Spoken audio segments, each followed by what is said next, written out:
As figuras a seguir mostram a direção e o sentido da força magnética para uma carga positiva e depois para uma carga negativa em um plano.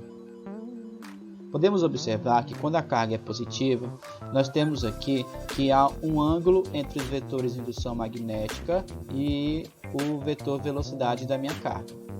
A minha carga, por ter uma carga de carga maior do que zero, no caso positiva, a força magnética ela vai apontar para cima, empurrando minha carga para cima. Ao alterarmos o valor da minha carga e ela passar a ser menor do que zero, nós teremos uma carga negativa.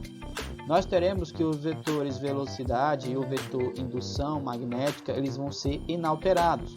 Teremos ainda um ângulo entre eles, mas só que o valor da minha força magnética vai alterar o seu sentido.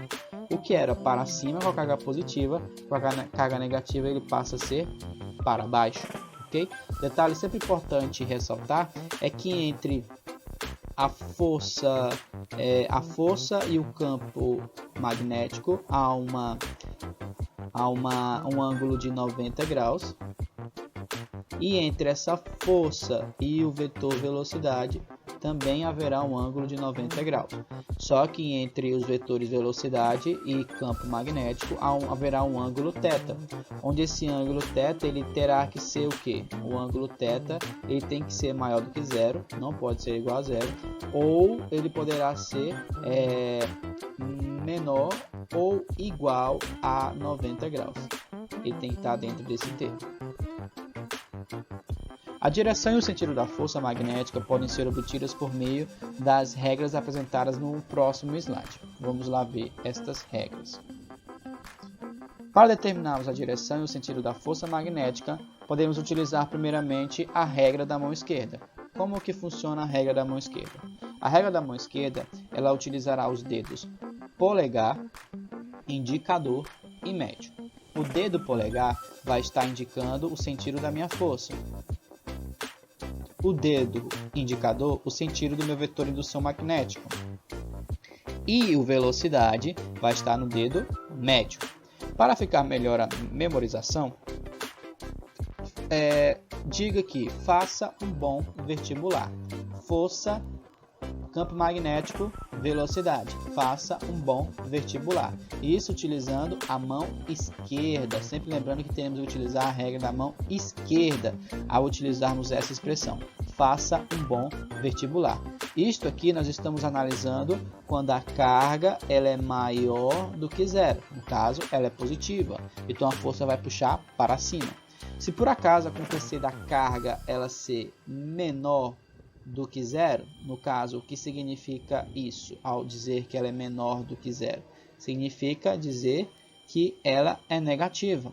A minha força ela vai alterar o seu sentido, inverter totalmente e vai passar a ser para baixo. Isso quando a carga ela tem um valor menor do que zero.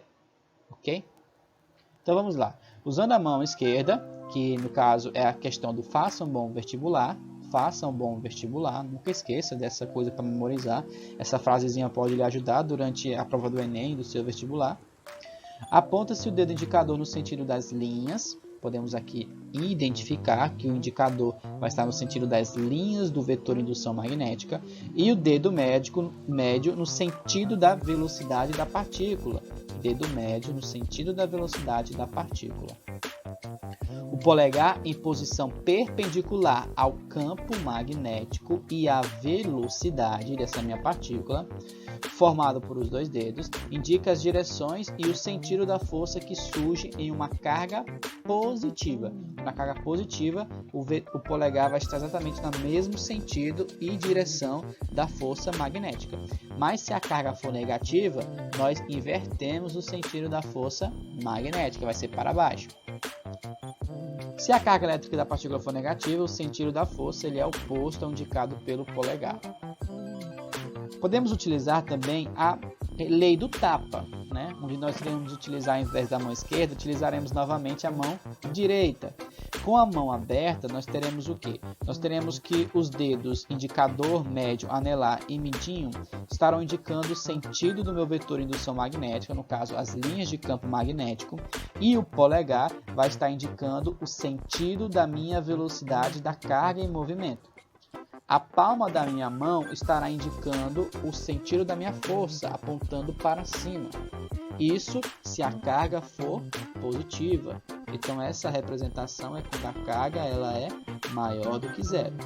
Se a carga for menor do que zero, ela vai ser negativa. Então a força, ao invés de ser para cima, ela vai ser uma força que puxa minha carga em movimento para baixo.